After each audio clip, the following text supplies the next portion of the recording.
जितेश प्रभु call host कर रहे हैं। हरे कृष्णा प्रभु जी, दंडवत प्रणाम। दंडवत प्रणाम। हरे कृष्णा प्रभु जी, दंडवत प्रणाम। राधे राधे। दंडवत प्रणाम। जितेश प्रभु होस्ट कौन कर रहा है? हाँ हाँ प्रभु जी ने बोल दिया, ज्ञान विद्या कर रही है ना प्रभु जी हाँ, मैं हरे कृष्णा प्रभु जी, निशा दीदी होस्ट कर रही हैं। दीदी आप सबको म्यूट कर दीजिए बस। जी जी दीदी। हरे कृष्णा। और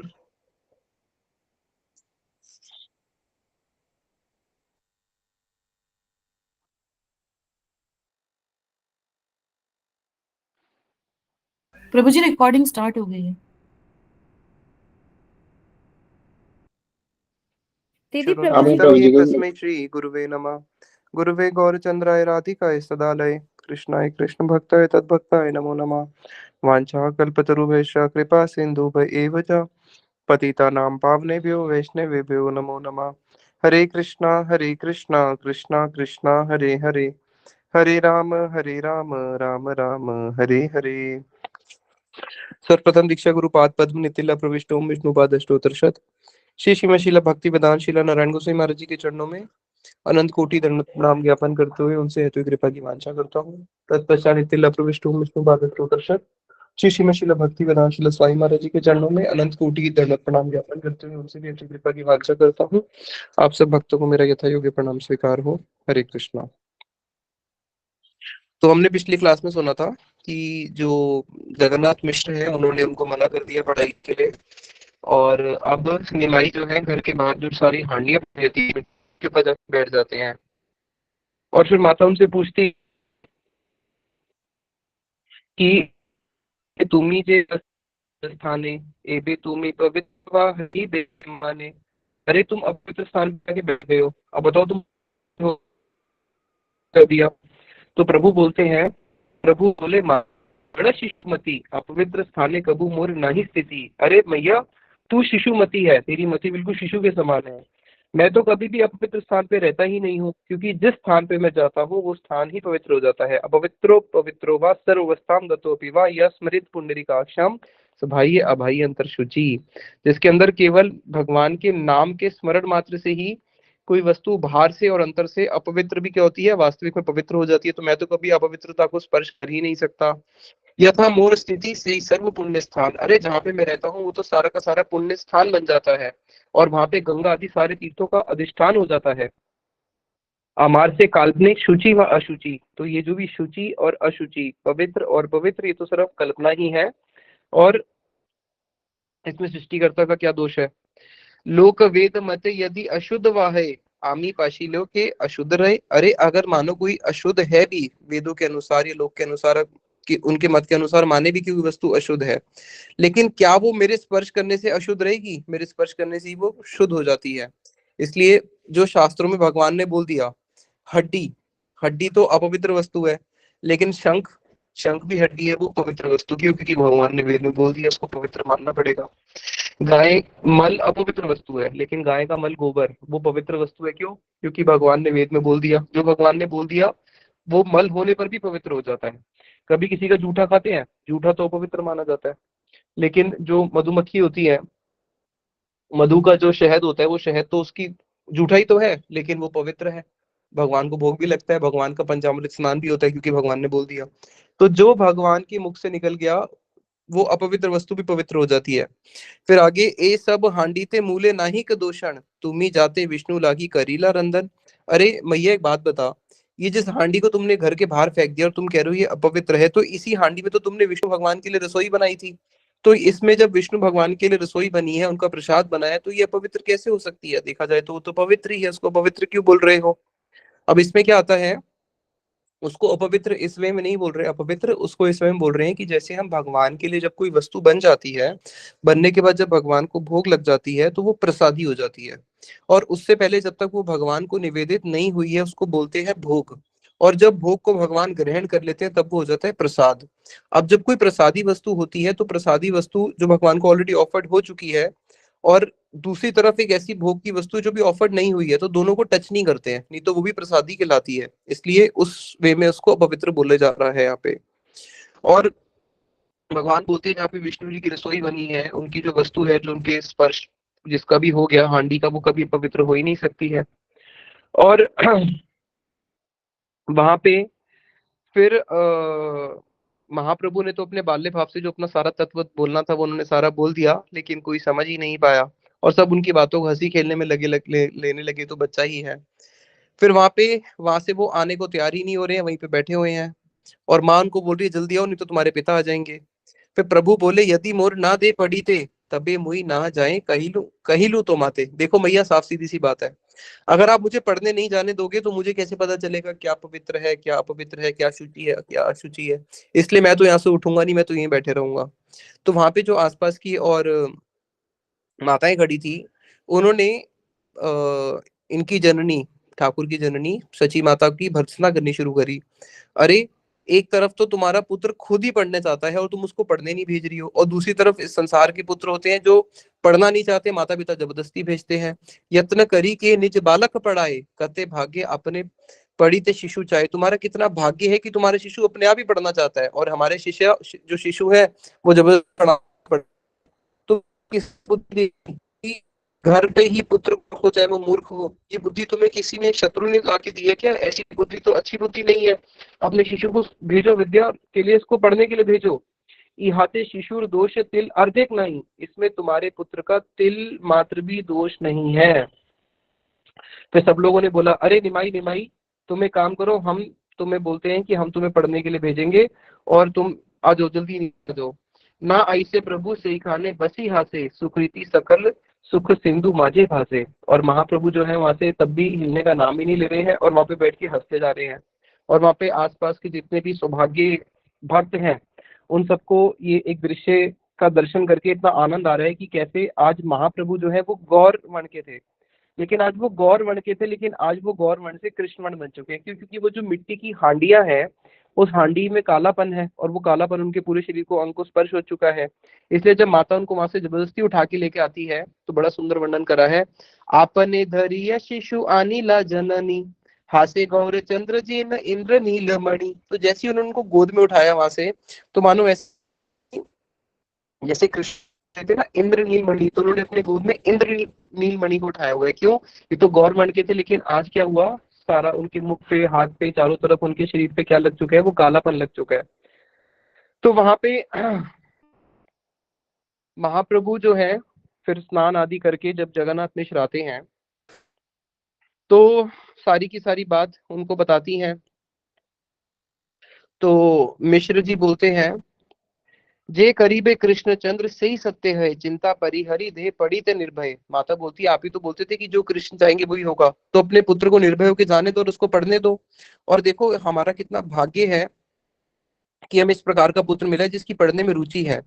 फिर एक दिन जगन्नाथ मिश्र जो है समय निकाल के, तिथि निकाल के यज्ञ सूत्र उनको धारण कराते हैं, क्योंकि विधि होती है कि जब भी आप पढ़ने के लिए जाते हो तो आपको जब भी शास्त्रों का अध्ययन करने जाएंगे तो उसके लिए यज्ञ सूत्र का एक दिन देख के निकाला जाता है और वहां पे गुरु से यज्ञ सूत्र लेके फिर वेदों का आरंभ होता है। मिश्र बोले तुम्हारा परम बंधुगण, तुम्हारे जे बोले सही आमार वचन। अरे तुम मेरे परम बांधव गण हो, जो तुम लोग तो पढ़ाएंगे। फिर आप नहीं रखी ऐसे जगन्नाथ स्थान। कुछ लोगों ने जगन्नाथ मिश्र को बोली कि पुत्र ये बालक है, ये कोई ना कोई महापुरुष आपके यहाँ पे जन्म लिया है, इसलिए आप इसका यत्न पूर्वक इसका ध्यान रखना। निरअवधि गुप्त भावे प्रभु के लिकरे, वैकुंठ नायक निज अंगने विहरे। तो जो वैकुंठ के नायक हैं वो अपने आंगन में विहार कर रहे हैं गुप्त रूप से और कोई भी समझ नहीं पा रहा है। आगे हम आते हैं अष्टम अध्याय, जिसके अंदर अब निमाई का जो उपनयन संस्कार है उसको हम श्रवण करेंगे और कैसे फिर वो अपनी विद्या अर्जन के लिए अपने गुरु के पास जाते हैं। तो सबसे पहले प्रणाम करते हैं। जय जय नित्यानंद स्वरूपेर प्राण, जय जय संकीर्तन धर्मेर निधान, भक्त गोष्ठी सहित गौरांग जय जय, सुनीले चैतन्य कथा भक्ति लभ्य है। भक्त गोष्ठी के साथ में चैतन्य महाप्रभु की जय ध्वनि दे रहे हैं और कह रहे हैं जो भी इस चैतन्य कथा को सुनता है निश्चित रूप से उसको कृष्ण भक्ति की प्राप्ति होती है। अब आगे महाप्रभु की जो बाल्य लीलाएं है, इसमें महाप्रभु ने इतनी लीलाएं करी है कि इसको लिखने के लिए अगर बैठे तो सारे के सारे जो काल है वो काल भी छोटा पड़ जाए। तो सारी लीलाओं का तो वर्णन नहीं हो सकता, लेकिन संक्षिप्त में कुछ कुछ लीलाओं का ही वर्णन है। और अब उनका यज्ञोपवीत काल समय आता है जब उनको यज्ञोपवीत धारण कराएंगे। तो यज्ञ सूत्र पुत्रेर दिबा रे मिश्रवर बंधु वर्ग डाकिया अनिला निज घर। तो जब उपनयन संस्कार होगा तो उनके जितने भी बंधु बांधव है सबको वो बुलाते हैं, निमंत्रण देते हैं कि आइए और आज निमाई का उपनयन संस्कार होगा। परम हर्षिले सबे आसिया मिलीला जार जे न योग्य कार्य करी ते लागिया। तो जितने भी वहां पे नवदीपवासी हैं वो तो आते ही हैं निमंत्रण से, और जितने भी देवता हैं, देवताओं को जब पता चलता है तो देवता भी मनुष्य शरीर धारण करके आ जाते हैं कि आज हम क्या देखेंगे, इनका उपनयन संस्कार देखेंगे। वहां पे जो स्त्रियां हैं वो जय जय की ध्वनि देना शुरू कर दी है, नाचने वाले आ जाते हैं, मृदंग वाले आ जाते हैं, बंशी बजाने वाले, अनेक अनेक प्रकार से नृत्य करने वाले सब लोग उस उत्सव में भाग लेने के लिए आ जाते हैं। विप्रगण आ जाते हैं वेदों का पाठ करने के लिए, जो भट्टाचार्य आदि हैं वो सब आ जाते हैं, और मानो साक्षात आनंद का ही अवतार वहां पे प्रकट हो जाता है। यज्ञ सूत्र धरी बेन श्री गौर सुंदर शुभ युग सकल आइला शचीर घर। तो सारे के सारे शुभ योग एक साथ आके इकट्ठे होते हैं, और आज गौर सुंदर को यज्ञ पवित्र उनको धारण कराया जाता है। शुभ मास, शुभ दिन और शुभ क्षण, ये तीनों एक साथ उपस्थित हुए हैं। और वहां पे गौरांग महाप्रभु जब उसको धारण करते हैं यज्ञोपवीत को, तो मानो ऐसे लगता है यज्ञोपवीतनी साक्षात जो उनके अंग पे रहते हैं, उनके अपने भाई श्री शेष जो अनंत जी है, मानो साक्षात श्री शेष ने ही उनको आके आच्छादित कर दिया हो। हैला वामन रूप प्रभु गौर चंद्र देखी ते सबार बड़े परम आनंद। और ऐसे लग रहा था कि जैसे भगवान ने पहले वामन रूप धारण किया था ना, तो मानो अभी गौरांग महाप्रभु कैसे लग रहे हैं, बिल्कुल ऐसे लग रहा है कि इन्होंने वामन रूप ही धारण किया हो। और कैसा उनका ब्राह्मण्य तेज वहां पे दिख रहा है। जितने भी लोग आ रहे हैं कह रहे हैं भैया हमने तो बहुत सारे ऐसे संस्कार देखे हैं, लेकिन इतना तेजस्वी ब्राह्मण तो हमने कभी देखा नहीं है। हाथ में उनके बड़ा सुंदर दंड दे दिया, कांधे में उनके झोली दे दी है, और गौर सुंदर को क्या बोल रहे हैं कि जाओ अब सबसे भिक्षा करके लेके आओ घर घर में जाके। हमारे यहाँ पे भी जब किसी की दीक्षा होती है देखा होगा तो क्या करते हैं, वो हाथ में डंडा लेके कांधे में झोली लेके सबसे भिक्षा लेने के लिए जाते हैं। तो यहाँ पे अभी वो सबसे भिक्षा लेने के लिए जा रहे हैं। जार यथाशक्ति भिक्षा सबे ही संतोषे प्रभुर झूलित दिया नारी गण हासे। जो नारियां है वो बड़ा देख देख के हंस रही है, और उनके जिसके जिससे यथाशक्ति संभव है उनकी झोली में सब लोग। द्विरूपधरी ब्राह्मणी रुद्राणी, जो ब्राह्मणी है यानी कि ब्रह्मा जी की पत्नी, रुद्राणी यानी कि रुद्राणी जो पार्वती जी, ये भी क्या करती हैं, मनुष्य वेश में आके क्या करती हैं, वहां पे द्विज पत्नियों के रूप में आके ये भी वहां पे आके उनको भिक्षा देती है। श्री वामन रूप प्रभु देखी या संतोषे सबई झूली ते भिक्षा दिया दिया हासे। और जिनके पास भी ये जा रहे हैं सब लोग हंसते हंसते उनकी झोली में कुछ ना कुछ भिक्षा दे रहे हैं उनके वामन के उस रूप को देख के। अब ये जो भगवान की लीला है, सारी की सारी लीलाएं किसके लिए है, वृंदावन दास ठाकुर जी कह रहे हैं जीवेरा उद्धार लागी ऐसा कल खेला। भगवान की जितनी भी खेल है ये सारा का सारा जीवों के उद्धार के लिए ही है। इसलिए जय जय श्री वामन रूप गौर चंद्र। हे गौर चंद्र, मैं आपके इस वामन रूप को प्रणाम करता हूँ। दान दे हृदय तुम्हार पद द्वंद, कि प्रभु आज तो आप सबसे दान ले रहे हो वहां पे, लेकिन हम तो उस समय वहां पे नहीं थे। हमें तो पता है कि आप वहां पे छल से सबसे दान ले रहे हो, लेकिन आप दान लेने वाले नहीं, आप तो पूरे जगत को देने वाले हो।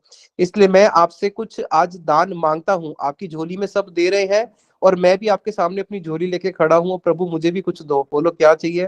बोले प्रभु मुझे आपके पद द्वंद चाहिए, मुझे तो अपने जो आपके दो चरण कमल है, बस मुझे यही मेरे हमेशा चिंतन में बने रहे, इसी का स्मरण बना रहे, आपके चरण ही मेरी एकमात्र गति हो, ऐसा मुझे वर दो, और मुझे आपसे कुछ नहीं चाहिए।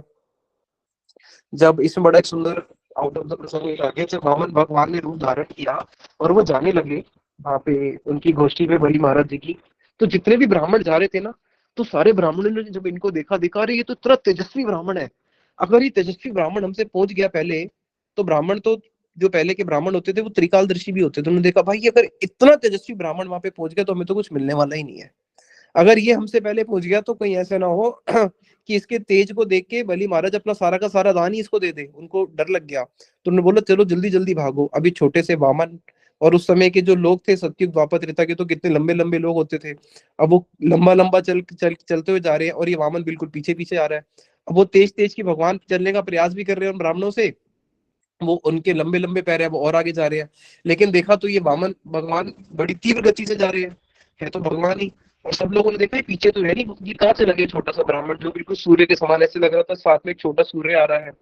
और आगे जाके देखा तो ये तो हमसे पहले जाके पहुंचा हुआ है। क्यों? क्योंकि सबको पता नहीं चला, छोटी हाइट थी इनकी और सब बड़े बड़े ही नीचे से स्पीड स्पीड से पहुंच गए आगे। अब आगे आ गई नदी।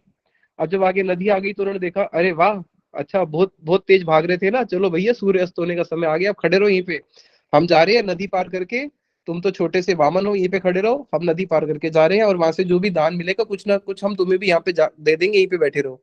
अब वामन जी वहां पे खड़े हुए हैं चुपचाप, और सारे उनके तेज को देख के ब्राह्मण आगे जाते जा रहे हैं। और पानी को जब सब क्रॉस करके जा रहे हैं तो एक पीछे से ब्राह्मण आया, धीरे धीरे संतोषी ब्राह्मण। तो वामन भगवान ने उसको बोला, देखो भैया सारे ब्राह्मण तो चले गए, मुझे यहाँ पे छोड़ के चले गए, तो क्या आप मुझे नदी पार करा सकते हो अपने कंधे पे बैठा के? वो संतोषी ब्राह्मण था, उसने कहा हाँ हाँ बिल्कुल करा सकता हूँ, कोई बात ही नहीं है। उसने जैसे उनको कंधे पे बिठाया, अब जब कंधे पे बिठाया तो डर लगता है ना कि बच्चे को कहीं वो गिर ना जाए, तो एकदम से क्या करता है बच्चा, उसका सर पकड़ लेता है। अब जैसे ही सर पकड़ लिया तो उनको तो आशीर्वाद भी मिल गया। और स्वाभाविक है, जब आप बच्चों को अगर आप कंधे पे बैठाओगे, उसके दोनों जो चरण है वो आपके वक्षस्थल को स्पर्श करेंगे, और आप क्या करोगे, आपको भी लगेगा कि बच्चा ना गिर जाए, तो आप उसके दोनों बच्चे के चरण को भी पकड़ लोगे। तो उन्होंने वामन भगवान के दोनों चरणों को भी पकड़ लिया। और जैसे ही उन्होंने उनके चरणों को पकड़ा, ब्राह्मण तो थे, एकदम से इनके शरीर में रोमांच आदि होने लगा, और देखा अरे इनके चरण में तो वो सारे के सारे चिन्ह जो विष्णु जी के होते हैं। वो समझ गए कि ये तो कौन है, ये तो साक्षात भगवान ही है। जैसे ही आधे जल में पहुंचे, आधे जल में पहुंचने के बाद बोलते हैं, चलो भैया ब्राह्मण देवता अब नीचे उतर जाओ, मैं और आगे नहीं लेके जाऊंगा। बोले ये कौन सा न्याय है, बीच में लाके बोल रहे हो नीचे उतर जाओ, या तो पहले ही उतार देते, नहीं तो पूरा पार करके उतारो, बीच में थोड़ी ना कोई उतारता है। बोले नहीं, बस मेरी इच्छा, जो मेरी इच्छा वो मैं करूंगा, अभी यहीं से यहीं उतर जाओ पानी में, अपने आप तैर के आना, कैसे भी आना। बोले मुझे तैरना नहीं आता। बोले कुछ नहीं होता, मुझे नहीं पता, अभी यहीं उतर जाओ, मैं और आगे नहीं लेके जाऊंगा। बोले ये क्या बात है तुम्हारे, ये क्या न्याय है ब्राह्मण? बोले भैया आपका भी तो यही न्याय है। बोले क्या न्याय है? बोले भैया हमने भजन करना शुरू किया। अब भजन करना शुरू किया तो हम तो पहले भवसागर में पड़े ही हुए थे, अब भवसागर से जब हम तरने के लिए भजन करना शुरू किया, अभी हमें पूरा तो तैरना आता नहीं, थोड़ा थोड़ा तैरना आता है, और प्रभु आप हमारी नौका को पार लगाते ही नहीं हो। मैं समझ गया हूँ कि आप कौन हो, आप साक्षात विष्णु हो। भैया पहले आप मेरे को वचन दो कि आप मेरी नौका पार लगा दोगे, तभी मैं आपको उस पार लेके जाऊंगा। तो भगवान की जितनी भी लीलाएं होती है किस लिए होती है? जीव उदाहरण के लिए ही भगवान ये सारी खेला, ये सारी लीलाएं करते हैं। फिर कह रहे हैं, जे सुने प्रभुर यज्ञ सूत्र ग्रहण से पाए चैतन्य चंद्र चरण शरण। तो देखो भाई यहाँ पे उन्होंने आशीर्वाद दिया कि वृंदावन दास ठाकुर जी ने, कि जो भी इनके यज्ञ सूत्र के इस लीला को श्रवण करता है उसको चैतन्य महाप्रभु के चरणों की शरण प्राप्त होती है। हीन मते वैकुंडायक शची घरे वेदेर निगूढ़ नाला मत क्रीड़ा करे। भाई वेदों के लिए भी निगूढ़, श्रुति भी विज्ञान, श्रुतियां भी आज तक जिनको ढूंढ रही है, वो वैकुंठ के नायक शची माता के गृह में इस प्रकार से बड़ी सुंदर सुंदर क्रीड़ाएं कर रहे हैं। अब उसके बाद समय आता है यज्ञोपवीत धारण करने के बाद, अब किसी गुरु के पास जाके अपना विद्या विलास आरंभ करेंगे। तो नवद्वीपे आछे अध्यापक शिरोमणि गंगादास पंडित जे हेन संदीपनी। तो कृष्ण लीला में जो संदीपनी मुनि थे, वही संदीपनी मुनि नवदीप में गंगादास पंडित के नाम से विख्यात है। जो उस समय नवदीप में लाखों लाखों अध्यापक थे, और उन सारे अध्यापकों में जो शिरोमणि थे वो कौन थे? गंगादास। बताया नवदीप में जब लाखों अध्यापक थे जिनकी गिनती नहीं हो सकती, तो शिष्यों की गिनती कौन करेगा? तो वहां पे व्याकरण के शास्त्र जो होते हैं, और ये उन्होंने पढ़ने की इच्छा करी। जैसे सब्जेक्ट होते हैं ना, कौन सा सब्जेक्ट पढ़ना चाहते हो, तो उन्होंने इच्छा करी कि वो व्याकरण शास्त्र पढ़ना चाहते हैं। बूझी लेन पुत्र इंगित मिश्रवर पुत्र संगे गेला गंगादास द्विज घर। तो उनके पिताजी अपने पुत्र को लेके गंगादास जी के घर पे जाते हैं, और गंगादास भी कृतार्थ हो जाते हैं उनको देख के, मिश्र को देख के, उनका आलिंगन आदि करके। फिर जो गुरु है, गुरु भी कृतार्थ हो जाता है अगर उसको सद शिष्य मिले। मिश्र बोले पुत्र आमी दीलू तो मास्थाने पढ़ाई बे सुनाई बे सकल आपने। मैं अपना पुत्र आपके पास छोड़ रहा हूँ, आप इसको पढ़ाएंगे और आप ही इसको सिखाएंगे। और गंगादास बोले बड़ भाग्य से अमार, अरे आज तो मेरा परम सौभाग्य है। क्यों? पढ़ाई में जत शक्ति अक्षय अमार, कि आज मुझे आपके पुत्र को पढ़ाने का सौभाग्य मिला है, ये तो मेरा परम सौभाग्य। जितनी मेरी यथाशक्ति है मैं इस बालक को पढ़ाऊंगा। शिष्य देखी परम आनंदे गंगा दास, पुत्र प्राय करी या राखीला निज पाश। अब इनके पास तो बहुत सारे शिष्य थे, लेकिन जैसे ही इनके पास ये पढ़ने के लिए आए निमाई, तो इनको निमाई के साथ में ऐसा प्रेम होने लगा जैसे ये मेरे अपने पुत्र तुल्य ही है, ये मेरे अपना ही पुत्र आया हो। यत व्याख्या गंगादास पंडित करेन, सकृत सुनीले मात्र ठाकुर धरेन। श्रुतिधर जो भी गंगादास जी व्याख्या करते हैं, उसको व्याख्या को एक बार सुनने मात्र से ही वो उसको धारण कर लेते हैं। और यहाँ तक कि जो व्याख्या गंगादास जी करते हैं, उस व्याख्या को सुन के प्रभु उसका खंडन करके दूसरा भी स्थापन कर देते हैं। तो गंगादास जी अचंभित है कि भाई ऐसा शिष्य तो मैंने भी कभी देखा नहीं है। सहस्र सहस्र शिष्य पढ़े जत जन, हेनो कार्य शक्ति नाही दीवारे दूषण। वहां पे लाखों लाखों शिष्य पढ़ते हैं, और किसी में इतनी सामर्थ्य नहीं था कि जो महाप्रभु ने व्याख्या करी है उस व्याख्या में कोई भी उसका खंडन कर सके या कोई दोष निकाल सके। और जितने भी वहां के सारे अध्यापक है सब हर्षित हो रहे हैं, बोल रहे हैं भाई गंगादास का कैसा सौभाग्य, उसको ऐसा शिष्य मिला है। अब उसके बाद वहां पे महाप्रभु का जो विद्या विलास है, अब महाप्रभु ने क्या करना शुरू किया, सबारे चले प्रभु फाकी जिज्ञासी। अब प्रभु सबके पास जाते हैं और फकीकाएं पूछकर उनको पराजित करते हैं। अच्छा बताओ, इस सूत्र होता है, इस सूत्र की व्याख्या करनी होती है, इस सूत्र की व्याख्या करो। कोई भी व्याख्या करते बोलते नहीं तुम्हारी व्याख्या में दोष है, उसका फिर पुनः स्थापना करते हैं, देखा मैंने व्याख्या कर दी, अरे सब लोग ताली मारते हैं, क्या व्याख्या करी है। फिर महाप्रभु क्या करते हैं, अपनी ही व्याख्या में दोष दिखाते हैं कि नहीं देखो इसमें ये दोष है, तुम पकड़ नहीं पाए। फिर उसकी दोबारा उसको वहां पे उसको प्रतिष्ठित करते हैं। फिर सब लोग देखते हैं, अचंभित हो जाते हैं, क्या व्याख्या करी है, फिर उसमें दोबारा दोष दिखाते हैं। तो इस प्रकार से वो विद्या विलास में सबको आश्चर्य रस के अंदर डुबो रहे हैं।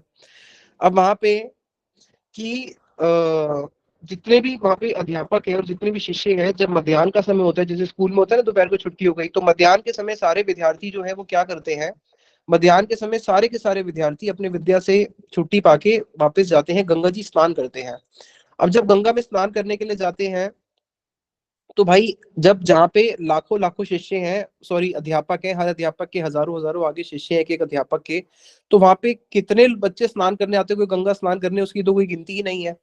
अब जब सारे के सारे बच्चे इकट्ठे होंगे तो वो क्या करेंगे, जब सारे बच्चे इकट्ठे होंगे वो क्या करेंगे, वहां पे तो वो शांति तो होगी नहीं, वहां पे तो वो झगड़ेंगे लड़ेंगे ये सब करेंगे। तो होता क्या है, दोपहर के समय जब मध्याह्न में ये जो गंगा बीच जाते हैं सारे के सारे बच्चे, तो स्वाभाविक है वहां पे सारे के सारे विद्यार्थी आपस में लड़ना शुरू करते हैं। कैसे लड़ते हैं, के बोले तोर गुरु कौन बुद्धि तार। कोई बोलता है अरे तेरे गुरु कौन है, उसकी क्या महिमा है। दूसरा कहता है अच्छा तू मेरे गुरु की बात करता है, मेरे गुरु की क्या बात करेगा, देख के बोले ए देख आमी शिष्यदार, देख भाई मैं उनका चेला हूँ, मेरे को देख के समझ ला मेरे गुरु कैसे होंगे। तेरे गुरु तो कभी मेरे गुरु की कल्पना भी नहीं कर सकते, तेरे गुरु तो मेरे से भी हार जाएंगे। उनके मेरे गुरु के ऐसे ऐसे शिष्य हैं जो जो तेरे गुरु को भी पराजित कर दें। तो उसी प्रकार से जब आपस में दोनों में शिष्यों में आपस में इस प्रकार की लड़ाई होना शुरू होती है, तो सबसे पहले एक दूसरे को वो गालियां देना शुरू करते हैं, गाली देना शुरू करते हैं। उसके बाद क्या करते हैं, तबे जल फेला फेली तबे दे बाली। गाली से जब काम नहीं बनता तो नहाते नहाते एक दूसरे के ऊपर जल फेंकना शुरू करते हैं। जब जल से भी से बाहर आके जो जल के बाहर की जो बालू होती है, मिट्टी होती है, उसको एक दूसरे के ऊपर फेंकना शुरू करते हैं। फिर जब उससे भी काम नहीं करता तो कोई जाता है जाके कीचड़ उठा के लेके आ जाते हैं और कीचड़ मारना फेंकना शुरू करता है।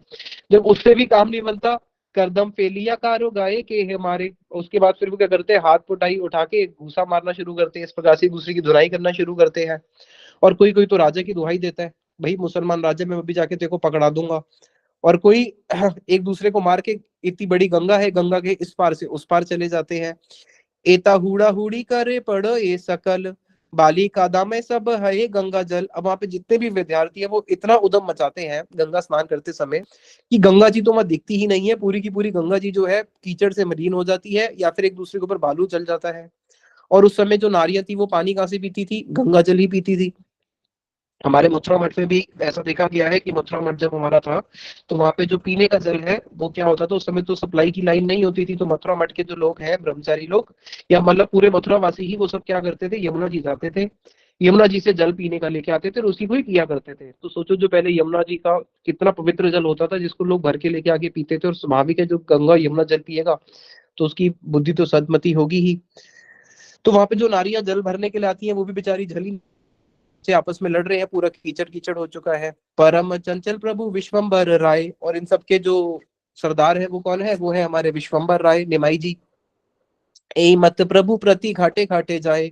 और महाप्रभु चंचलता करते हो क्या करते हैं, एक घाट में लड़ाई करके दूसरे घाट पे जाते हैं, फिर तीसरे में जाते हैं, और सब में आपस में इस प्रकार से कला कराते रहते हैं।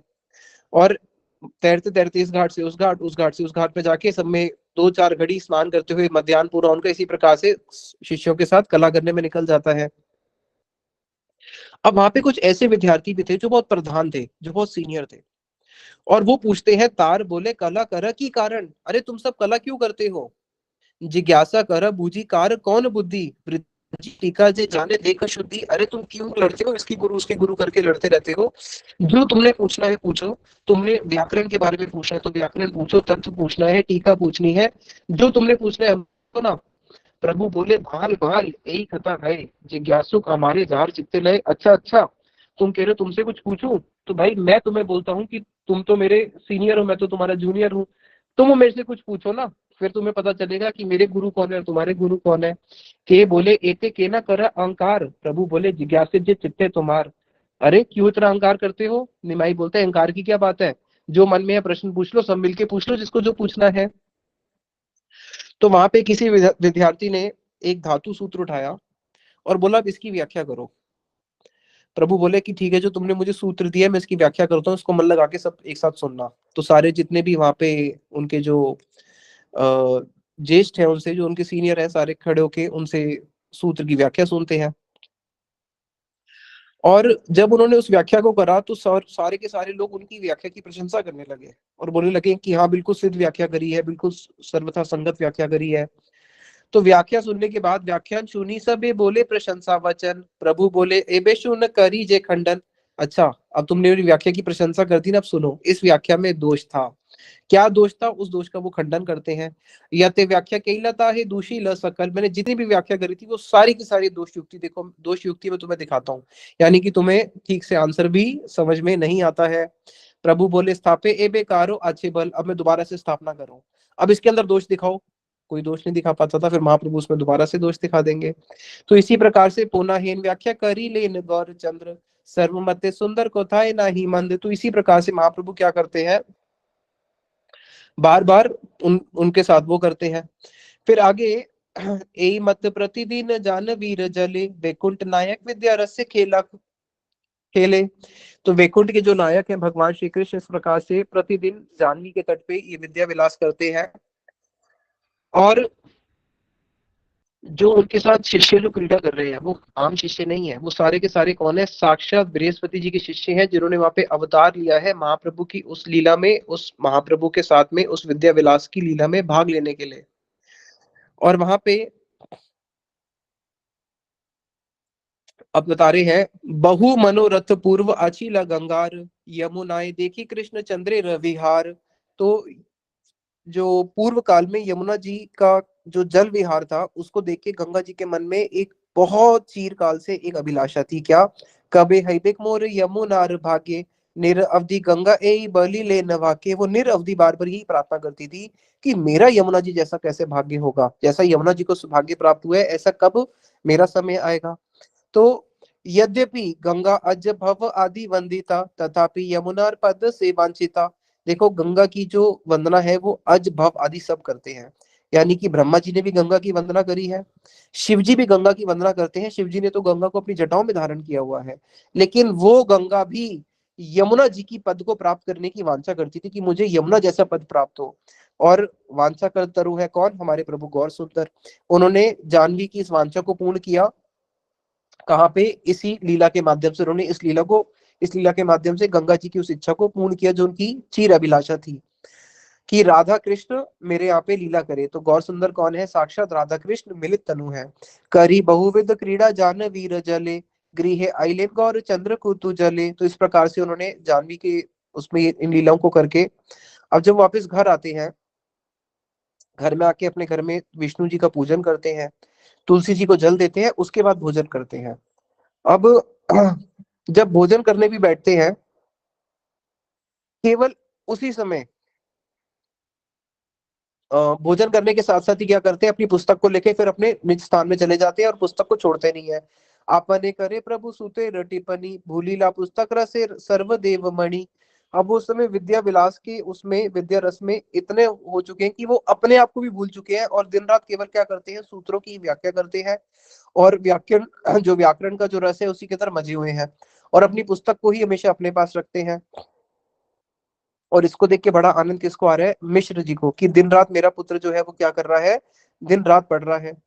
देखीते जगन्नाथ पुत्र मुख, नीति नीति पाए अनिर्वचनीय सुख। जगन्नाथ मिश्र अपने पुत्र को देख के दिन रात उनको अनिर्वचनीय सुख मिल रहा है।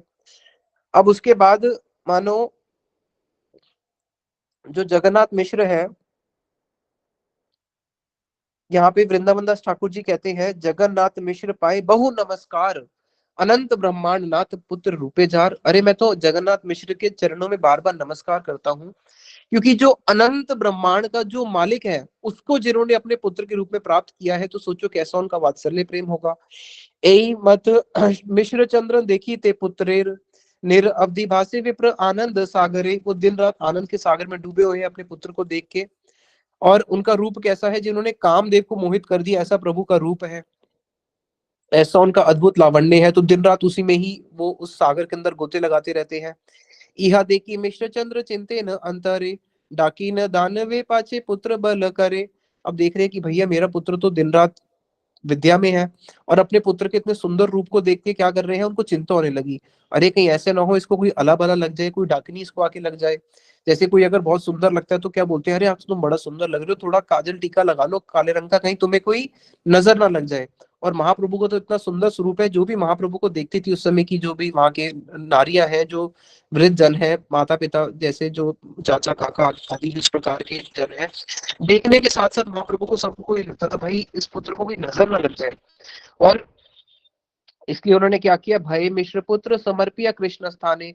उन्होंने भय में क्या किया, भय से अपने पुत्र को कृष्ण के चरणों में स्थापित मतलब समर्पित कर दिया। और बोलते हैं कि हासे प्रभु गौरचंद्र आडे था कि सुने। और महाप्रभु बिल्कुल आड़ में खड़े होकर हंस रहे हैं और ये अब कृष्ण को क्या कह रहे हैं, कृष्ण से प्रार्थना कर रहे हैं। मिश्र बोले कृष्ण तुम ही रक्षिता सभा, अरे कृष्ण तुम तो सबकी रक्षा करते हो, पूरे जगत के तुम नाथ हो, और इसलिए पुत्र प्रति शुभ दृष्टि करीब अमार, मेरे पुत्र के प्रति भी तुम क्या करना, शुभ दृष्टि करना। और कृष्ण ही है कौन, गौरचंद्र, वो मन में इस बात को सुन के मन ही मन में हंस रहे हैं। जे तुम्हारे चरण कमल समृद्धि करे, कबू विघ्न ना ऐसे तहान। मंदिरे, जो भी भगवान श्री कृष्ण के कमल रूपी चरण रूपी कमलों का स्मरण मात्र करता है, भगवान के चरणों के स्मरण मात्र से क्या होता है, उसके सारे के सारे विघ्न खत्म हो जाते हैं। जिसको गोपी गीत के अंदर भी कहती है कि आपके चरण कमल के स्मरण मात्र से क्या होता है, संसार का बंधन ही खत्म हो जाता है। फिर आगे, तुम्हार स्मरण हीन जे पाप स्थान, तथाए डाकीने भूत प्रेत अधिष्ठान। और जो भगवान के चरणों से, जहाँ पे भगवान के चरणों का स्मरण नहीं होता है, वही स्थान अधिष्ठान बन जाता है किसका, डाकिन का, भूत का, प्रेत का, पिशाचनी का। इसलिए मैं आपसे प्रार्थना करता हूँ, हे कृष्ण मेरे पुत्र के ऊपर कृपा दृष्टि करो, आपके चरणों का स्मरण बना रहे। आमी तोर दास प्रभु जते क अमार, प्रभु कृष्ण मैं तो आपका दास हूँ और मैं आपका दास हूं, तो मेरी जितनी भी वस्तु है वो सारी की सारी आप ही की है। राखी बा आपन तुम्ही सकल तुम्हार, ये सब आप ही के है, पुत्र भी मेरा नहीं आप ही का है, इसलिए कृष्ण आप ही इसकी रक्षा करना। अतएव जत आचे विघ्न व संकट, ना आसु कबू मोर पुत्रेर निकट। इसलिए प्रभु कोई भी संकट क्यों ना हो, कोई भी विघ्न क्यों ना हो, कभी भी मेरे पुत्र के पास ना आए। इस प्रकार से मैं आपके चरणों में बार बार ये प्रार्थना करता हूँ। फिर आगे, एई मत निर अवधि मिश्र जगत, एक चित्ते वर मांगे तूली दोई हाथ। दोनों हाथों को जोड़ते हुए कृष्ण के सामने खड़े होकर वो यही प्रार्थना करते हैं, प्रभु एक चित्त से, कि मेरी बस यही प्रार्थना है कि कभी भी मेरे पुत्र का किसी प्रकार के उसके ऊपर कुछ अमंगल ना हो। विरचिता भयम वृष्टि दूरते चरणम युषाम संसृतिर भयात। गोपिया गोपी गीत में कहती है विरचित अभयम, की जो भगवान के चरण है वो अभय प्रदान करने वाले हैं। समश्रितिर भयात, संसार का जो भय है वो साथ ही साथ में खत्म कर देते हैं। कौन, भगवान श्री कृष्ण के चरण कमल। प्रणत देहि नाम पाप कर्षणम, भगवान के चरणों में कोई भी व्यक्ति अगर जाके प्रणत होता है, उनके पास जाके शरणागत होता है, उसके सारे के सारे पाप खत्म कर देते हैं। तो फिर आगे वो भगवान से इस प्रकार से प्रार्थना करते हैं और स्वप्न में अब उन्होंने एक स्वप्न देखा। जैसे ही उन्होंने स्वप्न देखा तो स्वप्न के अंदर ही वो बोलने लगे, हे गोविंद, हे कृष्ण, निमाई रहुक मोर घरे, निमाइक रहुक मोर घरे, निमाई रहुक मोर घरे। हे गोविंद, निमाइक रहुक मोर घरे, हे कृष्ण, निमाइक रहुक मोर घरे। हे कृष्ण, हे गोविंद, हे दामोदर, निमाई मेरे घर पे रहे, निमाई मेरे घर पे रहे, निमाई मेरे घर पे रहे। सबे ए वर कृष्ण मांगी तोर ठाई। हे कृष्ण, बस मैं तेरे से एक ही वर मांगता हूँ, एक ही वर मांगता हूँ, क्या? गृहस्थ हैया घरे रहुक निमाई, मेरा निमाई गृहस्थ होए और घर पे ही रहे, मुझे छोड़ के ना जाए, मुझे छोड़ के ना जाए। तो शची माता एकदम विस्मित हो जाती है, मिश्र से पूछती है कि क्या मांग रहे हो कृष्ण से, क्या हो क्या गया है एकदम से? तो मिश्र बोलते हैं, अरे आज ही मोई देखी लू स्वप्न, आज मैंने एक बड़ा सुंदर एक स्वप्न देखा। क्या स्वप्न देखा? निमाई करयाचे जेन शिखा मुंडन, की निमाई ने अपनी शुखा का मुंडन कर दिया है। अद्भुत सन्यासी वेश कहे न जाए, हासे नाचे कांदे कृष्ण बलि सर्वदाय। और ऐसा अद्भुत सन्यासी वेश जिसको मैं वचनों से बोल नहीं सकता, और सन्यास लेके क्या कर रहा है, ये कृष्ण कृष्ण बोल के नाच रहा है। और अद्वैत आचार्य आदि जत भक्तगण, निमाई बेड़िया सबे करे न कीर्तन। और इसके आसपास में जितने भी अद्वैत आचार्य और जितने भी भक्त हैं, सारे के सारे इसको आसपास पे घेर के चारों तरफ से सब लोग क्या कर रहे हैं, हाथ ऊपर करते हुए, नृत्य करते हुए, हरे कृष्णा कृष्णा कृष्णा हरे हरे, हरे राम राम राम हरे हरे, नृत्य कर रहे हैं। कखन निमाई पैसे विष्णु रखाटे, चरण तुलिया दे सबार माथे। और कभी कभी विष्णु की खाट पे जाके बैठ जाता है, और विष्णु की खाट खाट पे बैठ के क्या करता है, अपने चरणों को आगे फैला देता है और सबके माथे पे लगाता है।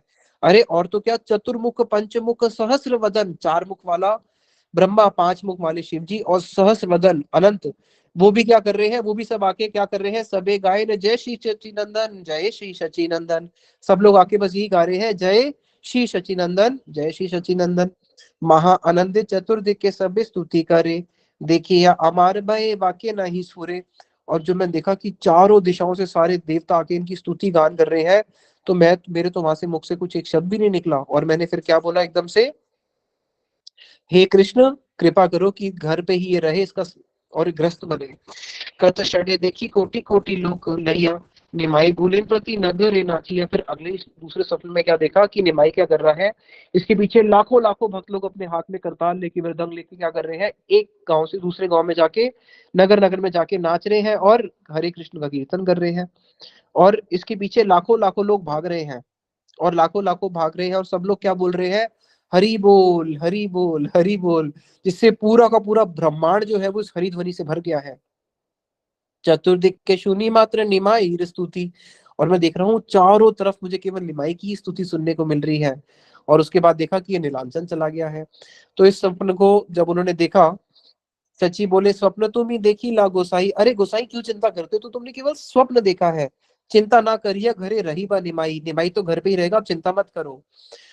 पूथी छोड़ के तो कहीं जाता नहीं है, दिन रात निमाई क्या करता है, अपनी पूथी को ही, आजकल उसने विद्या रस में इतना हो चुके हैं कि अपने ग्रंथ को छोड़ता ही नहीं है। उसके बाद, हेन मत कत दिन थाकी मिश्रवार, अंतनाद हैला नित्य शुद्ध कलेवार। तो कुछ दिन तो फिर जगन्नाथ मिश्र इस जगत में रहे। उसके बाद फिर जगन्नाथ मिश्र का जो नित्य शुद्ध कलेवर है वो इस जगत से अंतर ध्यान हो जाता है, यानी कि इस लीला से जगन्नाथ मिश्र चले जाते हैं। और मिश्रेर विजय प्रभु कांदिला विस्तार, दशरथ विजय जय हे न रघुवर। जैसे रामचंद्र जी, जब उनको पता चला दशरथ महाराज जी अंतर ध्यान हो गए हैं, उनके जाने पे रामचंद्र जी ने जिस प्रकार से विलाप किया था, उसी प्रकार से यहाँ पे गौरांग महाप्रभु निमाई बहुत विलाप करते हैं। दुर्निवार गौरचंद्रेर आकर्षण, अतएव रक्षा हैला अहिर जीवन। और उस समय जो आई का जो जीवन था उसकी एकमात्र रक्षा करी गौरांग महाप्रभु के प्रेम रूपी आकर्षण ने, नहीं तो आई माता भी उनके साथ ही उस वीरे में चली जाती। दुख बड़ा इस सकल विस्तार करी थे। वृंदावन दास ठाकुर जी कह रहे हैं, इस कथा का विस्तार करने से मुझे बहुत दुख होगा। दुख है अतएव कही लू संक्षेपे, इसलिए मुझे बहुत दुख होने के कारण मैं इस कथा का विस्तार नहीं करूंगा कि किस प्रकार से उस समय वीरे की दशा हुई सची माता की, और कैसे वीरे की दशा हुई गौरांग महाप्रभु की, इसलिए मैं इसको संक्षेप में ही वर्णन करूंगा। हेन मते जननी संगे गौर हरि, आचे न निगूढ़ रूपे आपन संवरी। और वहां पे गौर हरि जो है फिर अपनी माता के साथ में पितृशोक का स्मरण करते हुए अपने स्वरूप को छिपाकर ही रहते हैं। अब माता को किस चीज का दुख है? जगन्नाथ मिश्र के जाने का भी दुख है, और दूसरा है कि ये पितृहीन हो गया। अपने पुत्र को पितृहीन देख के माता का दुख जो है वो और बढ़ जाता है।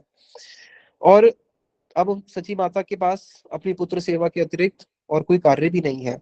दंड एक ना देखे यदि आई गौर चंद्र, मूर्छाए पाए आई दुई चक्षे हैया अंध। अगर एक दंड के लिए भी 24 मिनट होता है, एक दंड के लिए भी अगर आई आज गौरचंद्र को नहीं देखती है तो वो मूर्छा हो जाती है उनको, और उनकी जो आंखें हैं वो आंसुओं से ऐसी हो जाती है कि उनकी आंखें जो है बिल्कुल अंध समान हो जाती हैं। प्रभु ओ मायर प्रति करे निरंतर, प्रभु देन ताने बलि आश्वासन उत्तर। और प्रभु की भी जो अपनी माँ के प्रति जो ममता है वो बढ़ती जा रही है, और बार बार उनको सांत्वना पूर्ण उनको आश्वासन देते हैं, और बोलते हैं शून्य माता मने किछु ना चिंती ही तुम्ही। देख मैया माता, तू मन में कुछ चिंता मत करना। क्यों? सकल तुम्हार अच्छे यदि अच्छी आमी, अगर मैं तेरे पास हूं मैं तुझे सब कुछ लाके दूंगा। क्या लाके दूंगा? ब्रह्मा महेश्वर दुर्लभ लोक के बले, ताहा आमी तुम्हारे आनिया दी मुहले।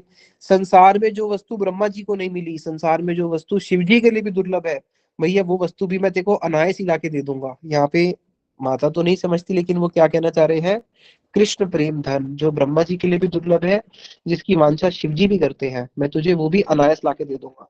शची ओ देखी ते गौर चंद्रे ऋषि मुख, देह समृद्धि मात्र नहीं ताके किससे दुख। अब मानो यहाँ पे बड़ा वो होता है कि मैया को तो बड़ा दुख हो रहा होगा, तो कहते हैं कि जब वो अपने पुत्र को देखती है तो उनके पुत्र तो साक्षात कौन है? कृष्ण साक्षात आनंद स्वरूप ही है। तो जब आनंद स्वरूप सामने खड़ा हो तो किस प्रकार का दुख उनको स्पर्श कर सकता है? और दुख तो तब स्पर्श करता है ना जब देह की समृद्धि हो। तो वहां पे तो जब वो गौरांग महाप्रभु को दर्शन करती है तो उनकी अपनी देह समृद्धि ही नहीं रहती, तो संसार का भौतिक दुख कैसे उनको स्पर्श कर सकता है? जार समृद्धि मात्रे पूर्ण है सर्व काम, से प्रभु जहार पुत्र रूपे विद्यमान। और जिनकी स्मृति मात्र से ही क्या होता है? सारे के सारे काम पूर्ण हो जाते हैं, और वही उनके सामने पुत्र रूप में विद्यमान है। तो इसलिए किस प्रकार से उनके पास शरीर में उनके दुख रह सकता है? इसलिए आनंद स्वरूप करी ले न जननी रे, इसलिए जो जननी है वो भी साक्षात आनंद स्वरूप ही हो जाती है कृष्ण के संग में रहने से, उनकी सेवा करने से। अब आगे बाहरी रूप से उनके घर में दरिद्रता थी, यानी कि पिताजी के जाने के बाद बाहरी रूप से वहां पे दरिद्रता का प्रकाश था। और महाप्रभु जो माता से जो मांगते हैं वो ऐसे मांगते थे जैसे महामहेश्वर की तरह, जैसे कोई राजा का पुत्र, क्योंकि है तो वो कौन? नंद महाराज जी के पुत्र है, साक्षात राजा के पुत्र है। तो उनकी जो आज्ञाएं होती थी वो राजा के समान होती थी। कुछ है या नहीं है उनसे उनको लेना देना नहीं है, जो वस्तु उन्होंने मांगी उनको उसी समय चाहिए, और अगर नहीं होगा तो फिर कुशल नहीं है। अब अगर जो उन्होंने वस्तु मांगी अगर उनको उसी समय वो नहीं मिली तो घर द्वार जो सामने आएगा उसके ऊपर अपना गुस्सा निकाल के सब कुछ तोड़ देते थे। आगे एक दिन क्या हुआ, एक प्रभु चली लेने गंगा स्नाने, तेल अमर उन्होंने मांगा, तेल चाहिए और अमर चाहिए, और बोले गंगा स्नान करने के बाद मैं क्या करूंगा? गंगा की पूजा भी करूंगा। तो गंगा पूजा के लिए मुझे क्या चाहिए? गंगा पूजा के लिए मुझे एक सुगंधित चंदन चाहिए और एक माला चाहिए। माला और चंदन से मैं गंगा जी की पूजा भी करूंगा। तो जैसे ही उन्होंने ये प्रार्थना अपनी मैया को बोला, ये गंगा पूजा चंदन और वो चाहिए, बोला जननी कहे बाप शून्य मन दिया, अरे पुत्र मेरे मन से बात सुनो, क्षण एक अपेक्षा कर माला आनी किया, एक क्षण अपेक्षा कर मैं बाहर जाती हूँ और माला लेके आती हूँ। तो जैसे ही उन्होंने ये सुना कि मैं माला लेके आती हूँ, यानी कि घर में माला नहीं है, तो उसी समय निमाई जो है क्रोध होके घर में घुसते हैं, और घर में घुसने के बाद जो वहां पे गंगा जल के कलश पड़े होते हैं, प्रभु ने एक एक करके सारे कलशों को तोड़ना शुरू किया। वहां पे जो बर्तन थे, जो बर्तन के अंदर तेल पड़ा था, किसी में नमक पड़ा था, किसी में वहां पे जो हाथ का डंडा होता है, हाथ का डंडा लेकर उन्होंने क्या किया? उन सारे बर्तनों को तोड़ना शुरू किया, जिसमें घी था, दूध था, चावल था, रुई थी, धान था, सारे जितने दाल मूंग आदि जो घर के सारे सामान थे उसको उठा उठा के उन्होंने बिखेरना शुरू किया। उसके बाद थोड़ा ऊपर चढ़ के जो घर के छीके होते हैं, छीक होती है ना घर के ऊपर का जो वो शेल्फ होती है, उसको भी खींच खींच के नीचे उठाना शुरू किया, और जितना सामान था सबको उठा उठा के क्रोध में टुकड़े करने शुरू करे। अब जब खाने की सारी सामग्री नष्ट कर दी उसके बाद जो घर में वस्त्र आदि पड़े थे, दोनों हाथों से वस्त्रों को लेके चीर फाड़ना शुरू किया, सारे वस्त्र फाड़ दिए। और अब जब घर में देखा कुछ बचा ही नहीं है तोड़ने के लिए, तो उन्होंने क्या किया? जब घर में कुछ बचा नहीं था तोड़ने के लिए, फिर ये जो हाथ में डंडी लेके, हाथ में वो लठिया लेके उन्होंने क्या किया, फिर अपना सारा का सारा गुस्सा घर पे निकालना शुरू किया, घर की दीवारों को तोड़ना शुरू किया। अब घर की दीवारों को तोड़ने के बाद जब देखा दीवारें भी जब थोड़ी थोड़ी टूटने लगी, उसके बाद जाके जो घर के बाहर का जो वृक्ष था, अब उस दोनों हाथों से पकड़ के लाठी से खींच खींच के वृक्ष को मारना शुरू किया। अब इतने में भी जब उनका गुस्सा शांत नहीं हुआ, घर को मारने के बाद भी, पेड़ को मारने के बाद भी, तो लाठी को ले लेके उन्होंने क्या किया, पृथ्वी पर बरसाना शुरू किया। कितनी लाठी पृथ्वी पे बरसाई उसकी कोई गिनती नहीं है, और अपना क्रोध से पृथ्वी को मारी जा रहे हैं। अब उसके बाद सची माता जो है इसको देख के बिल्कुल शंकित सी होकर चुपचाप होके घर के किसी कोने में चुपचाप से बैठी हुई है। वो प्रभु इस जगत में क्या करने आए हैं, धर्म की स्थापना करने आए हैं। इसलिए वृंदावन दास ठाकुर जी कह रहे हैं कि महाप्रभु इस प्रकार से बहुत बारी क्रोध के आवेश में आते थे, लेकिन कभी भी उन्होंने अपनी माता पे हाथ नहीं उठाया। कभी भी उन्होंने इस प्रकार से क्रोध को कई बार प्रकाशित करा, बट कभी भी माता को कुछ अपशब्द बोलना या माता के ऊपर हाथ उठाना ऐसा उन्होंने कभी नहीं किया। अब जब उन्होंने सब कुछ तोड़ दिया, सकल भांगिया शेषे आसी या आंगने, गाड़ा गाड़ी जाई ते लागीला क्रोध मने। अब सब कुछ तोड़ फोड़ने के बाद अपने आंगन में आए और वहां पे क्रोध से लोटपोट होने लगे। श्री कनक अंग हैला बालुक विष्टित, से ही हैला महाशोभा अकथ्य चरित। अब भगवान का तो भाई चरित्र जो है अकथ्य है, और उसके बाद भगवान की जो शोभा है, जब वो उनके अंग जो धूली से दूसरित हो जाते हैं, जब वो गुस्से में आके क्या कर रहे हैं, धूली पे लोटपोट कर रहे हैं, तो स्वर्ण जैसी उनकी कांति, और उसके ऊपर जो धूली लगी हुई है उससे भी उनका जो स्वरूप है वो और प्रकाशित हो जाता है। कत क्षण महाप्रभु गड़ा गाड़ी दिया, स्थिर हई रही लेने शयन करिया। उसके बाद उसी भूमि के ऊपर ही वो शयन कर लेते हैं। योग निद्रा की ओर दृष्टिपात करते हैं। योग निद्रा के उस वैकुंठ के पति, जो वैकुंठ के पति हैं, वो आज क्या कर रहे हैं, नवदीप धाम में पृथ्वी के ऊपर आराम कर रहे हैं, जिसके ऊपर कोई शैया है ना कुछ है। अनंतेर श्री विग्रह जहां शयन, जो अनंत के ऊपर शयन करते हैं, अनंत शेषनाग के ऊपर जो शयन करते हैं। लक्ष्मी जार पाद पद्म सेवे अनुषण, लक्ष्मी जिनके चरणों की अनुषण सेवा करती है, और वही प्रभु क्या कर रहे हैं, चारी वेदे जे प्रभु करे अन्वेषण, चारों वेद जिन प्रभु का अन्वेषण करते हैं, वही हमारे महाप्रभु क्या कर रहे हैं, आज सची माता के आंगन में वो लोग शयन कर रहे हैं।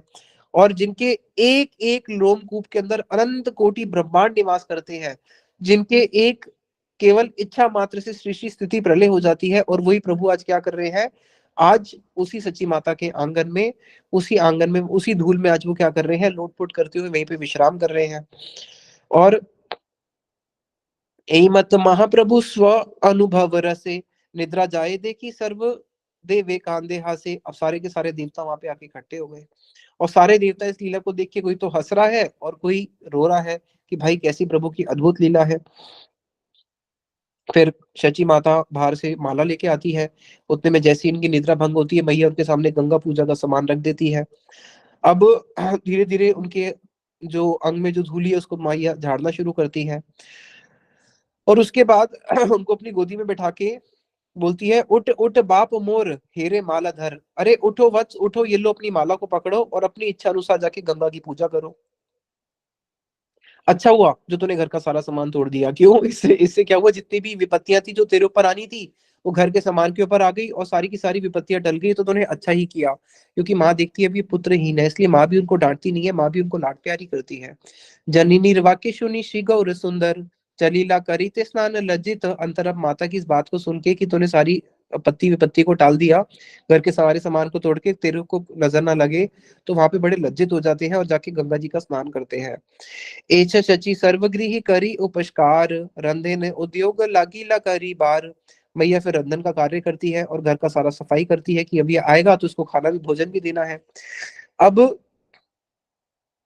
इतना होने पर भी सच्ची माता के मन में तनिक भी दुख नहीं हुआ। क्यों, क्योंकि वो कौन है, साक्षात आनंद विग्रह है। कृष्ण रचा पल्ले जेन अशेष प्रकारे, यशोदा सहिले न गोकुल नगरे। जैसे गोकुल में यशोदा जी ने कृष्ण का अनेक अनेक चापल्य सहन किया, उसी प्रकार से वही सच्ची माता यहाँ पे उनके उस चापल्य को, उस चंचलता को सहन करती है और उसमें आनंद ही लेती है। ए मत गौरांगे जत चंचलता, सही लेन अनुशरण शची जगन माता। तो शची माता जो है उनकी सारी इन लीलाओं को सहन करती हैं।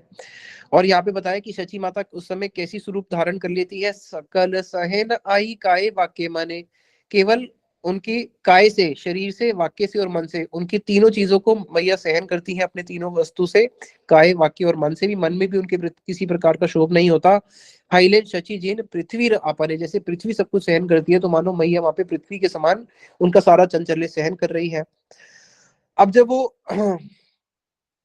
अपनी क्रीड़ा करके गंगा जी में स्नान करके गंगा पूजा करके आते हैं, फिर घर में आके विष्णु जी की पूजा करके तुलसी पूजन करके भोजन करने के लिए बैठते हैं, तो वहां पे धीरे धीरे आई तबे बलि ले लागिया, एता अपचय बाप की कार्य करीला। अरे तूने जो घर का इतना नुकसान किया है, कि तूने किस लिए किया है? घर में जो भी द्रव्य था ये सारा तुम्हारा ही तो था। अभी जो हानि हुई है वो किसकी हुई है? तुम्हारी ही तो हानि हुई है। इससे मुझे क्या लेना देना? तुम्हारा घर, तुम्हारी हानि, मेरे को क्या लेना देना? अब तुम कहोगे मैं पढ़ने जा रहा हूँ, लेकिन भाई तुम पढ़ने तो जा रहे हो, घर में तो कुछ खाने को नहीं है। कल क्या खाओगे? आज तो मैंने तुम्हें भोजन करा दिया, कल क्या खाओगे?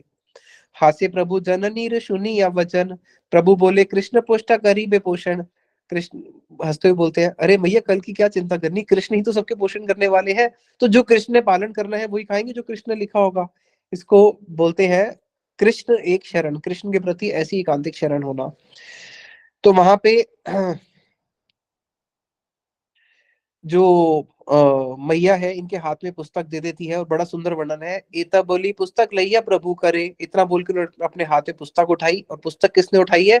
सरस्वती पति चली लेन पड़ी वारे। अरे वाह! सरस्वती का जो पति है, सरस्वती कौन है? इनकी दासी है, इनकी पत्नी है। सरस्वती का पति जो है आज वो पढ़ने के लिए जा रहा है। कत क्षण विद्या रस करी कुतूहले, जानवीर कुले आईला संध्या काले। उसी प्रकार अपनी विद्या करके फिर जानवी के गंगा तट पे आते हैं संध्या के समय।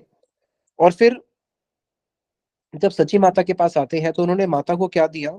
2 तोला सोना दिया, और बोला मैया ये 2 तोला सोना पकड़ो और इसको जाके खुलवा लेना, यानी कि इसको जाके बेच देना, और इससे जो भी घर का सामान है वो इससे आप तुम तोड़वा के लेके आ जाना, उसी से घर का खर्चा चला लेना। और इतना बोल के वो संध्या में आके मैया को देख के फिर वो सोने चले गए। माता विचार करती है कि बार बार सोना लेके आता कहाँ से है, क्योंकि जब भी इस प्रकार से वो क्रोध करते हैं और घर में कुछ सामान नहीं होता तो 2 तोला सोना आके मैया को दे देते और बोलते इसको खुलवाना ना। अब माँ को भय होता है कहीं कहीं किसी और का सोना तो नहीं लेके आ रहा। तो वहां पे या तो इसको कोई सिद्धि तो नहीं पता जिससे ये सोना लेके आता हो।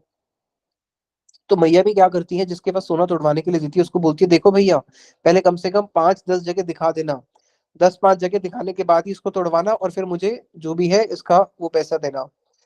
तो वहां पे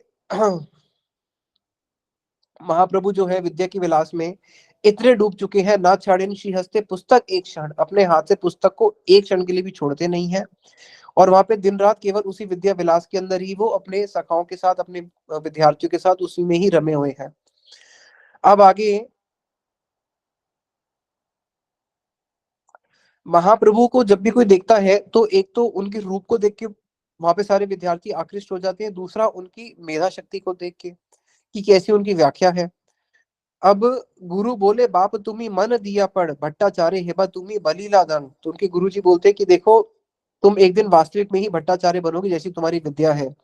प्रभु बोलते हैं हाँ हाँ, भट्टाचार्य तो बहुत छोटा पद है और ये तो कोई दुर्लभ है ही नहीं, अगर आपकी मेरे ऊपर कृपा बनी रहे। अब आगे आ,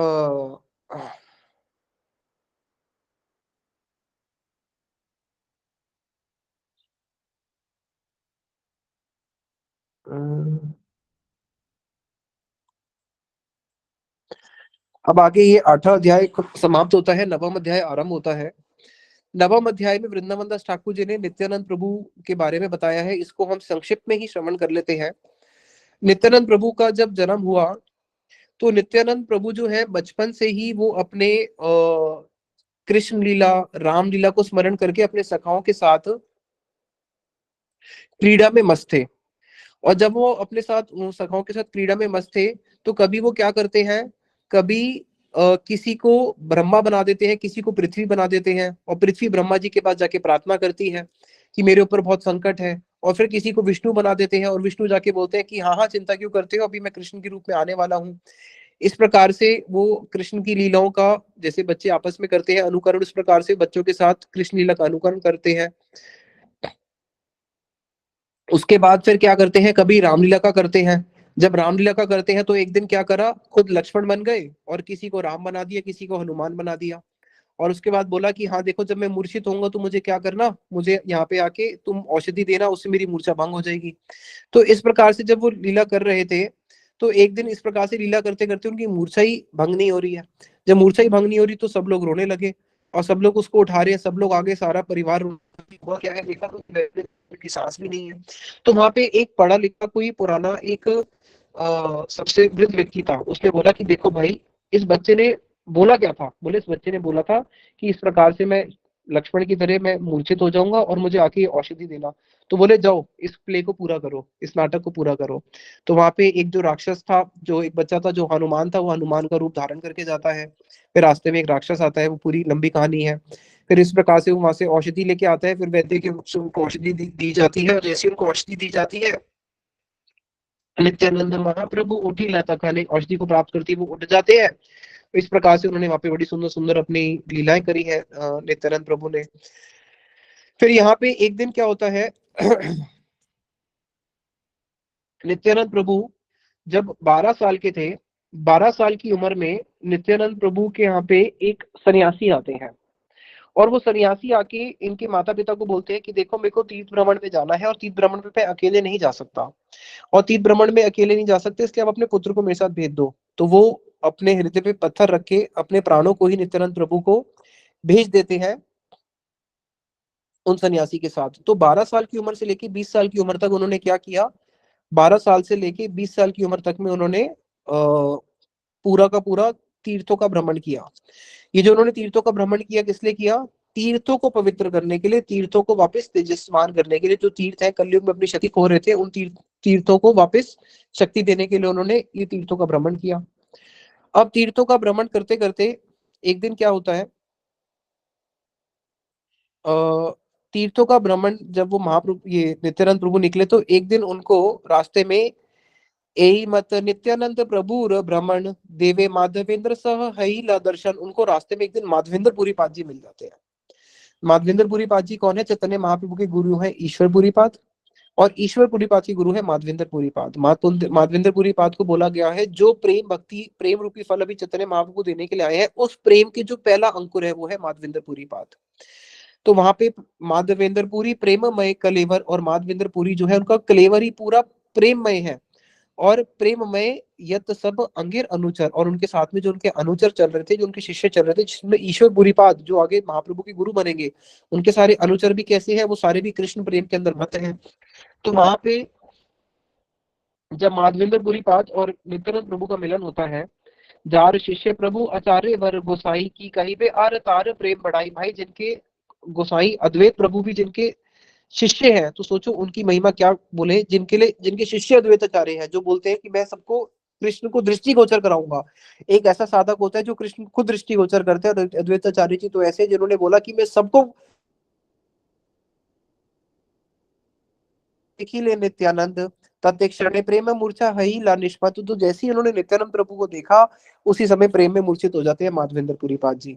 और नित्यानंद प्रभु देखी मात्र श्री माधवेंद्र पुरी पड़ीला मूर्छा हई आपन अपासारी, और ये भी माधवेंद्र पुरीपाद जी को देख के ये भी दोनों मूर्छित हो जाते हैं कि कैसा इनका प्रेम है। दोनों एक दूसरे के प्रेम को देख के मूर्छित हो जाते हैं। भक्ति रस से माधवेंद्र आदि सूत्रधार गौर चंद्र इहा कही अचिन बार बार, और इस बात को महाप्रभु ने बार बार बोला था कि इस भक्ति के जो आदि सूत्रधार है, जो पहले अंकुर है भक्ति रस के, वो कौन है, माधवेंद्र पुरी जी ही है। अब दोनों दोनों मूर्छा हाइले दोहा दर्शन है, दोनों एक दूसरे के दर्शन करके दोनों ही मूर्छित हो चुके हैं। अब वहां पे जो उनके सारे शिष्य थे ईश्वरपुरी आदि, वो सारे क्रंदन करना शुरू करते हैं। क्षणे खैला बाह्य दृष्टि दो ही जन, तो कुछ क्षणों के बाद जैसी इनकी बाह्य दृष्टि होती है, तो दोनों एक दूसरे को गले लगाकर एक दूसरे के बाहें डालकर बहुत क्रंदन करना शुरू करते हैं। और दोनों जब क्रंदन शुरू करते हैं, और दोनों प्रभु फिर क्या करते हैं, प्रेम रस में जो वहां पे बालू थी, मिट्टी थी, उसी में ही लोटपोट करना शुरू करते हैं। और लोटपोट करते करते क्या करते हैं, हुंकार करे कृष्ण प्रेम में आवेश, कृष्ण के प्रेम में बहुत तेज की चित्कार मारते हुए हुंकार मारना शुरू करते हैं। दोनों प्रभु के नेत्रों से नदियां बह रही है, और पृथ्वी पूरी सिंचित हो रही है। पृथ्वी भी आज अपने आप को धन्य मार रही है कि आज मुझे प्रेम के अश्रु से स्नान करने का अवसर मिला है। और दोनों के शरीर में कंप अश्रु पुलक आदि सारे के सारे भाव जो है एक साथ प्रकाशित हो रहे हैं। और मानो ऐसे लग रहा है कि दोनों का जब वहां पे मिलन हुआ माधवेंद्र पुरी बात जी का और नित्यानंद प्रभु का, कि दोनों के शरीर के अंदर साक्षात चैतन्य महाप्रभु आके विहार कर रहे हो, ऐसा उनका स्वरूप है वहां पे। नित्यानंद बोले यत तीर्थ करी लांग, सम्यक ताहार फल आजी पाई लांग, कि मैं इतने सालों से जो सारे तीर्थ भ्रमण कर रहा था, आज मेरे को तीर्थ मेरे सफल हुए तीर्थों का भ्रमण, कि आज मुझे आपका दर्शन मिला है। नए ने देखी नु माधवेंद्र चरण, ए प्रेम देखिया धन्य है ही ला जीवन, आपके आज चरणों को देख के मेरा जीवन धन्य हो गया है। माधवेंद्र पुरी नित्यानंद करी कोले, तो माधवेंद्र पुरी जी ने नित्यानंद प्रभु को अपनी कोले, अपनी गोद में बैठा लिया। माधवेंद्र पुरी जी की भी जो गुरु थे वो थे लक्ष्मीपति। तो लक्ष्मीपति से इनका दीक्षा हुआ था नित्यानंद प्रभु का। तो उस रूप से देखा जाए तो माधवेंद्र पुरी जी और ये दोनों आपस में गुरु भाई लगते हैं। अब कई जगहों पे माधवेंद्र जी को भी उनका गुरु बताया गया है, तो उसमें हमारे गुरुदेव बोलते थे कि जैसे दो गुरु भाई में होता है ना, एक ज्येष्ठ है और एक कनिष्ठ है, तो उस प्रकार से संबंध भी माना जा सकता है कि वो उनसे बहुत सीनियर है, वो उस तरीके से भी बोला जा सकता है। तो उन्होंने नित्यानंद प्रभु को अपनी गोदी में बैठा लिया और दोनों उनको अपने वक्षस्थल से लगा के, उनको अलग ही नहीं कर रहे, और उनको अपने वक्षस्थल से लगा के केवल रोए जा रहे हैं। सबे जत महाजन संभाष करेन, कृष्ण प्रेम में कहारो शरीर ना देखेन। और जितने भी वहां पे साधु थे वो सब अलाप कर रहे हैं और कह रहे हैं भाई ऐसा कृष्ण प्रेम का विकार तो हमने भी कभी जीवन में नहीं देखा, ऐसा कृष्ण कैसा इनका प्रेम है। सबेन पाए दुख दुर्जन संभाषिया, अतएव वन सबे भ्रमे न देखिया।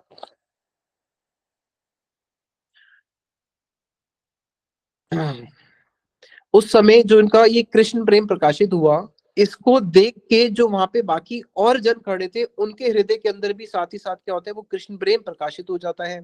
कते दिन नित्यानंद माधवेंद्र संगे, भ्रमे न कृष्ण कथा परानंद रंगे। फिर कुछ दिनों तक जब ये तीर्थ भ्रमण कर रहे थे वहां पे माधवेंद्र जी भी और ये भी, तो कुछ दिनों तक फिर उन्होंने क्या किया, नित्यानंद प्रभु ने माधवेंद्र जी के साथ ही कुछ दिनों तक फिर तीर्थ भ्रमण किया। और माधवेंद्र जी का प्रेम कैसा है, कह रहे हैं देखो माधवेंद्र जी का प्रेम कैसा था। माधवेंद्र कथा अति अद्भुत कथन, मेघ देखी ले मात्र है अचेतन। भाई माधवेंद्र जी तो ऐसे थे, केवल मेघ को अगर आसमान में देख लेते थे तो उनको मेघ को देखने से उनको कृष्ण कैसा स्मरण होता था, रोने लगते थे। और उसी समय मेघ क्या वर्षा करेगा, मेघ से ज्यादा वर्षा तो उनके नेत्रों से निकल आती थी, जिसको देख के मेघ भी लज्जित हो जाता था। और मेघ को देखने के साथ साथ ही वहां पे मूर्छित हो जाते थे, ऐसा इनका कृष्ण के प्रति, ऐसा इनका अनुराग और ऐसा इनका प्रेम था। और वो दिन रात कृष्ण प्रेम में, जैसे मद्यप होता है ना, मद्यप जो मदिरा पी के मद है, तो दिन रात वो ऐसे मत रहते थे, कभी हंसते थे, कभी रोते थे, कभी उल्लसित होते थे, कभी हुंकार भरते थे, कभी बहुत दुखी होते थे। दिन रात कृष्ण प्रेम में ही मत रहते थे। नित्यानंद महामत गोविंद रसे, और नित्यानंद प्रभु कैसे हैं, वो भी गोविंद के रस में, वो भी महामत है। तो यहाँ पे क्या हुआ, डुलिया डुलिया पड़े अट अट हासे, यहाँ पे दोनों का मिलन हुआ और दोनों ही क्या करते हैं, रोते हुए, गिरते हुए, पढ़ते हुए, बार बार भूमि पे अट्टहास करते हुए कृष्ण नाम का कीर्तन करते हैं उच्च स्वर से। अब इनके दोनों भावों को देख के जितने भी शिष्यगण हैं, वो सारे के शिष्यगण वहां पे दोनों के प्रभुओं को देख के कीर्तन कर रहे हैं, हरि हरि बोल रहे हैं। रात्रि दिने के है ना ही जाने प्रेम रसे। अब दोनों उस समय प्रेम के रस में इतने डूब चुके हैं कि इनको पता ही नहीं चल रहा कब दिन हो रही है और कब रात हो रही है, ना सोने का समय ना भोजन का समय। इसी समय दोनों ने कुछ क्षण अपने व्यतीत करे। उसके बाद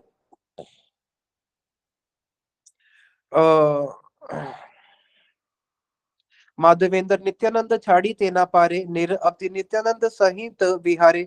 अब माधवेंद्र पुरी बात जी जो है नित्यानंद प्रभु को छोड़ नहीं पा रहे हैं, लेकिन उनको आगे जाना है और नित्यानंद प्रभु भी उनको छोड़ नहीं पा रहे हैं। माधवेंद्र बोले प्रेम ना देखी नुको था, सही मोर सर्वतीर्थ हेन प्रेम जथा। मैंने भी पूरा भ्रमण, पूरा भारत घूम लिया और पूरे भारत को घूमा, सारे तीर्थों में, क्या मुझे भी कहीं पे प्रेम नहीं मिला।